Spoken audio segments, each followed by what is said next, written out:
Hello, Dr. Belinda Flores. Thank you so much for joining us today. My name is Charley Brooks, and I study history and social studies education and critical race theory at University of California, Santa Cruz. I'm so happy to be with you here today. Um, so thank you for taking the time to talk with me about your perspectives on and predictions about teacher education. You've made significant contributions to the field, particularly in regard to the preparation, recruitment, and retention of Latinx teachers and teachers from other minoritized backgrounds in critical areas like bilingual education, math, science, and special ed. You founded the University of Texas San Antonio's Academy for Teacher Excellence, and you've implemented and studied so many different types of culturally efficacious programs for youth, teacher candidates, and novice teachers. And it's clear there is so much to learn from you. I'm very excited to hear your thoughts. Okay. So, to start, my first question is, what changes stand out to you since you began in teacher education? Back when I started in teacher education, and even myself as a teacher candidate, when I was going through, as a matter of fact, I was an undergraduate at the University of Texas San Antonio, where I'm now a professor and associate dean. There was little to no attention to culturally and linguistically diverse student populations. We were being prepared as if they did not exist. Of course, through my bicultural bilingual coursework, there was that attention. But the coursework in the generalist track, if you will, for teacher preparation, there was little attention. And so that lack of recognition, I think, speaks to the lack of teachers being unprepared or feeling unprepared to work with these diverse populations. And so I remember that. And really, it was when I reflect on this, I think even when I became an assistant professor there at UTSA, I remember being in a curriculum meeting and we were trying to determine the best courses for candidates because we were revising the degree. And I kept emphasizing the importance of making sure we have coursework in English as second language and bicultural bilingual studies. And there were other people on the committee, of course. And then I remember one of the remarks, we don't need those ice cream courses. They need real courses like, world civilization and world literature.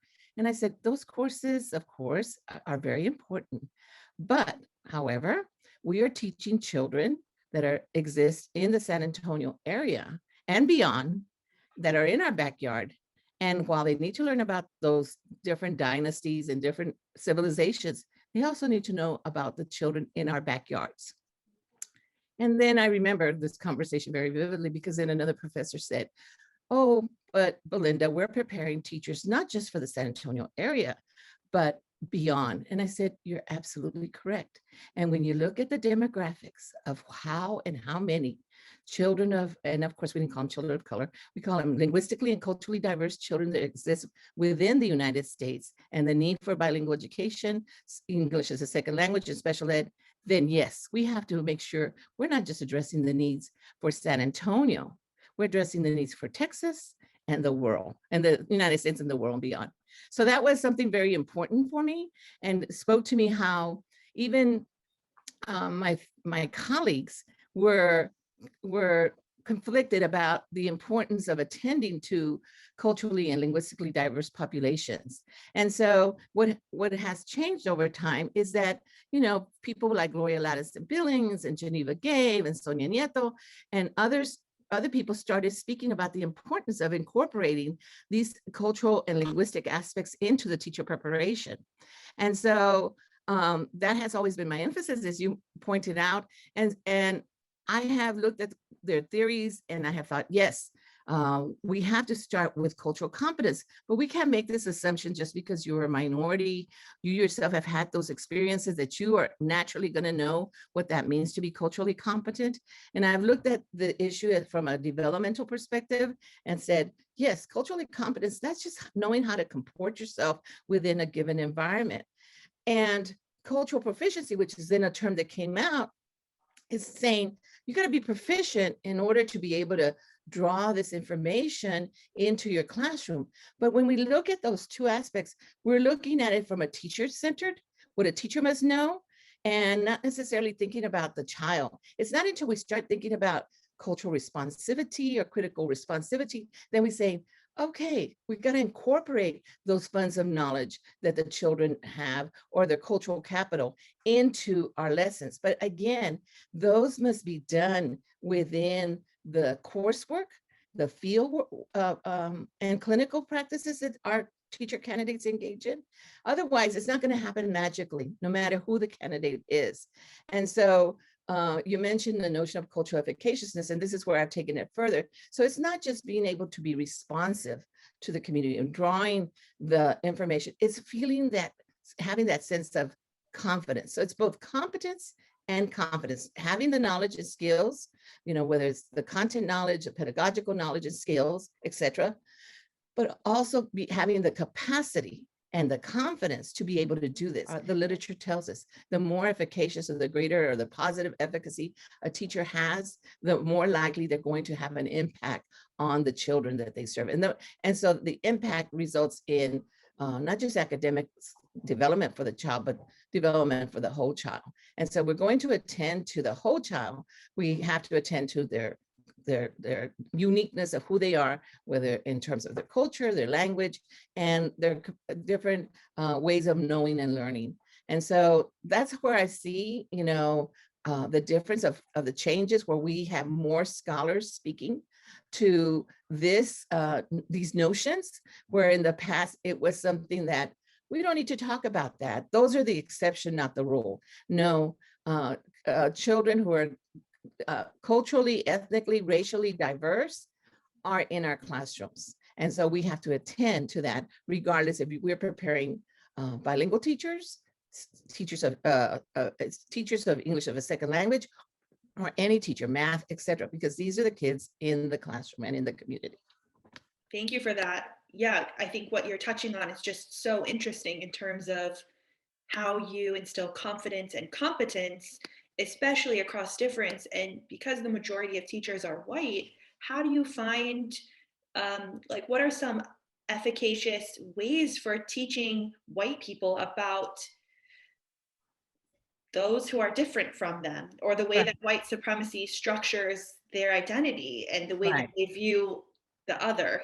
Right. So this is where it's really critical within the teacher preparation program, the type of readings and experiences that you have for our teacher candidates, being intentional. So, when you're, let's say, an early childhood elementary teacher, you present a book and you talk about the author and you talk about the artwork. We assign a reading to our candidates, but it may be Sonia Nieto's work, it may be my work, but do we speak about that researcher, who that researcher is, what's their background, what brought them to that conversation? That's why these kinds of videos are important, because these can be shared.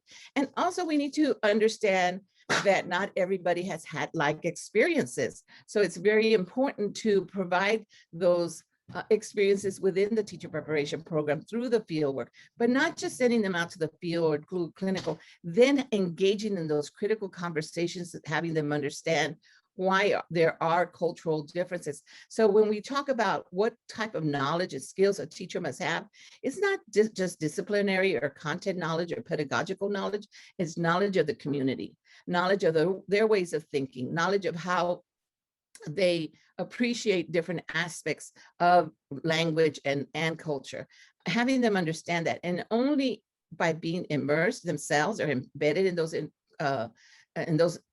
that type of field work and engaging that critical conversation will that happen. Otherwise, if you send them out to the field, you never have a conversation. They walk away with reinforcing the stereotype rather than having them understand why these differences occur. You mentioned right now Latinx population.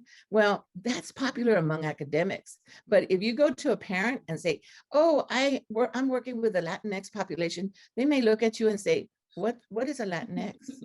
I'm Mexican American, or I'm Colombian, or I'm from El Salvador. What is a Latinx? I know my dad says that. Get mijita, what is this Latinx stuff? So we also have to mind and respect how the community identifies themselves and how an individual identifies themselves, whether it's ethnically, racially, or culturally, and also consider gender, because while we're working in terms of wanting to make sure that people respect you regardless of your gender or gender preference, we have to respect how people see themselves and not impose our labels. It's sort of like when we impose the at-risk label. And so, when I've taught classes, I ask students, okay, I want you to come up with some kind of little survey that you would find out about the literacy practices that the parents engage in the home. So they start asking questions about how many books do you have, fiction, nonfiction? Are they a grade level appropriate? Are they blah, all the criteria that a teacher should use to determine whether children's literature is appropriate. And I always tell them, was that parent in our class when we discussed this? How would they know that this is appropriate literature? And, they're going to go to the grocery store, and if they found the golden book that, and even though we're saying, oh, those are not appropriate or whatever, that's what they found. Or they may not have books at the home as children's books at the home. And they're always shocked to hear, I did not have children's books at my home. So would I have been considered at risk? I was brought up in a bilingual home, but yes, at that point in my time in my life, I was more Spanish dominant. But I heard a lot of cuentos from my grandmother. So how am I using those literacy practices as a teacher and incorporating those literacy practices? So you got to get into those conversations, and as much as we prepare you to become a teacher, it's like, okay, now you're working in the real setting with parents and children. So you can't just put on this teacher hat and say, how many books do you have? Are they nonfiction or fiction? Are they grade level appropriate? Or do they have appropriate illustrations? In some families, if they have the Bible, that's great, and they use the Bible. They have newspapers or those little clippings that come in the mail. That's what they have. And then for I think again, my own experience, my parents were very proud when they invested in buying an encyclopedia set. And in that encyclopedia set came like 2 books of children's literature. And I remember reading those. But actual little children's books, I didn't have those in the home. And when I would do parent training with colleagues, we would give away children's books, and the parents were so happy that we were giving them books. And we would encourage the parents, keep on telling those cuentos and stories to your children, and we would show them how those same stories and cuentos help children develop the literacy skills they need to be successful readers. So what kinds of funds of knowledge, as Norma Gonzalez and Luis Mold speak about, are being done that are actually teaching?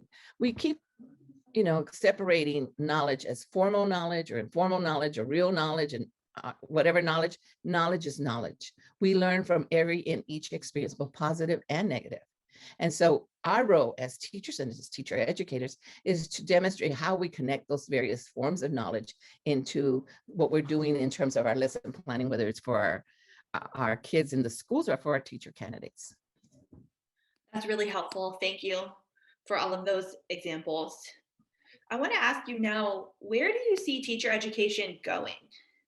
Well, I think there's a greater recognition, as I mentioned a little while ago, that becoming a teacher is a developmental process. For too long, it's like, teachers magically happen. And you have a love for children, and which is a very prototypical response when you ask individuals, why are you going into teaching? Because I love children. And that's great. We want you to love children. But we have to help teachers develop over time. And it's a developmental process, personal. Who am I? Who am I as a teacher? What am I capable of doing?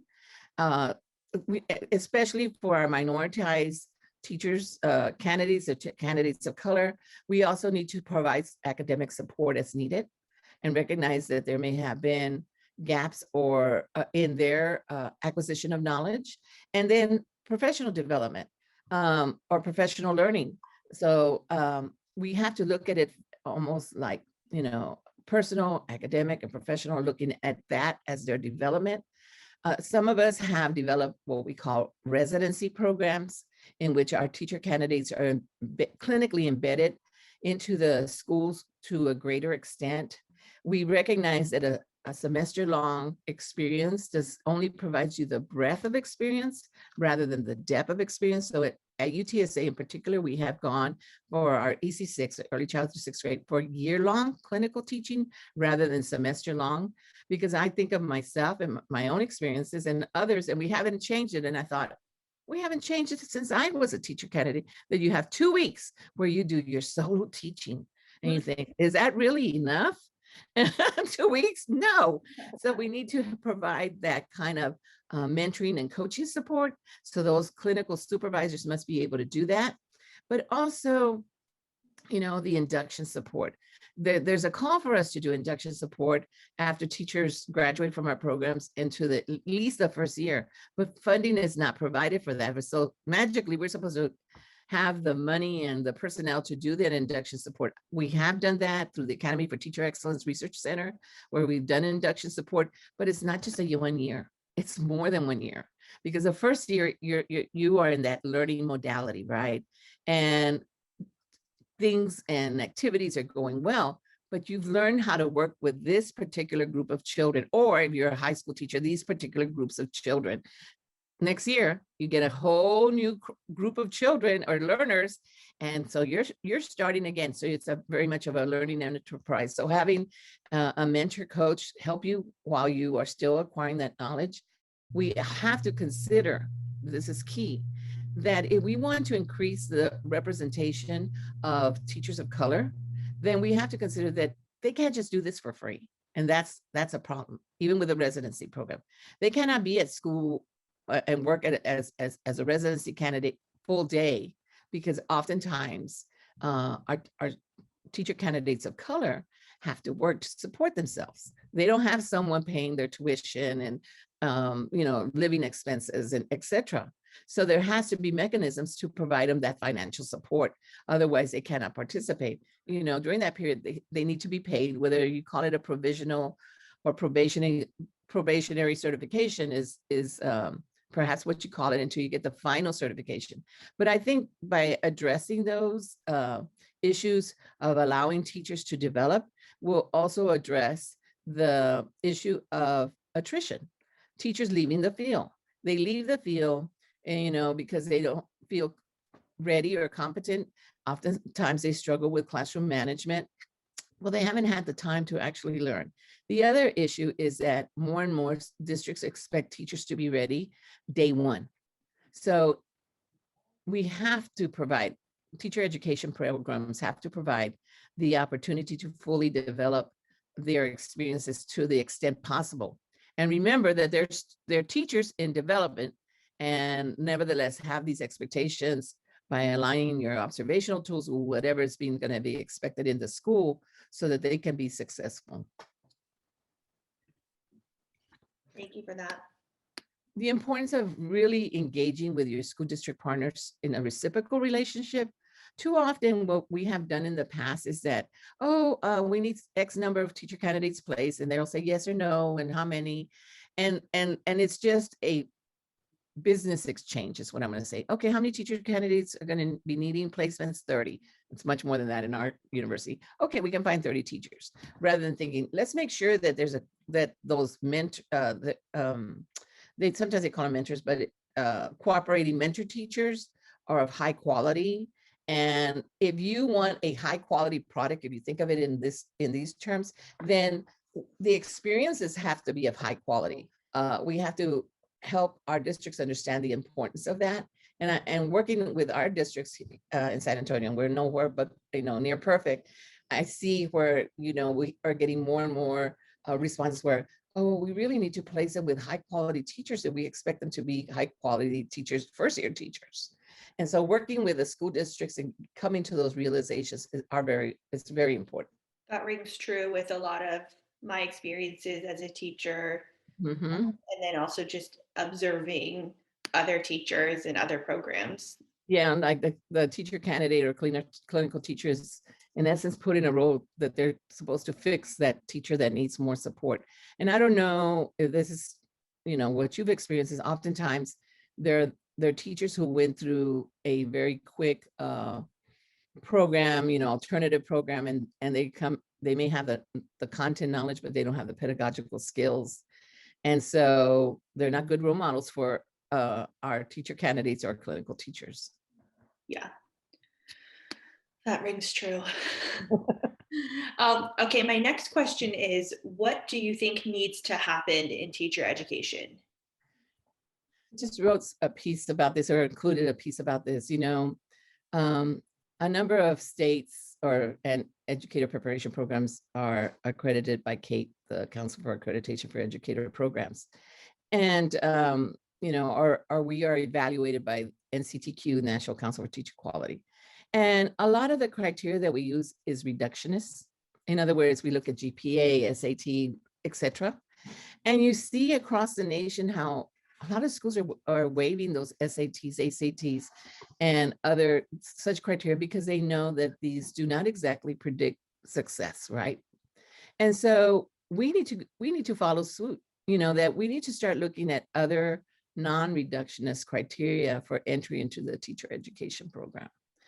And we have had this notion that, okay, we pick the best and the brightest, but I know that there are teachers who perhaps themselves struggled as learners, and they understand what it means to struggle, and they know how to break down the information because they had to break it down for themselves. So we need to move more towards like some type of performance-based assessment in not just admission, but our exit criteria, and move away from all this teacher testing. The teacher testing has not really done what it's intended to do. And so we need to start moving away from these reductionist criteria, which we are held to. This is a problem. I know that tests and other measures are put into place because they figure that if they do this, this will ensure that you get a high quality teacher. Well, I have yet to see a research study that shows that. What I have seen in terms of NTPA, well, I've seen it how it dissuades, that teachers are better prepared to speak about the profession and about planning and differentiating, etc. However, and they do have to do a video, but why does that have to be a TPA? We could do the same task within our university program and not have to pay anyone else for the students. And well, it's not us paying, it's the student having to pay, right? And the other day I was asked to calculate more or less how much our teacher candidates are having to pay. Well, if they're generalist EC6 and they have to take 3 tests now at about $150 a pop, right? And so we're already talking about $450, and then about another $100 for their license and everything. So that they're already out of pocket at $500 or so. When it comes to like bilingual education or ESL, they have additional tests. And bilingual education, the most critical area, has now 5 tests that they have to take. Yes, so you multiply that. So there are cost reasons why we need to move away from these kind of non-performance and reductionist type of criteria to a more performance-based, but allow educator preparation programs autonomy, and that they are producing teachers who are highly qualified. And yes, we can look at how our candidates are performing as first-year teachers. That is part of our accountability.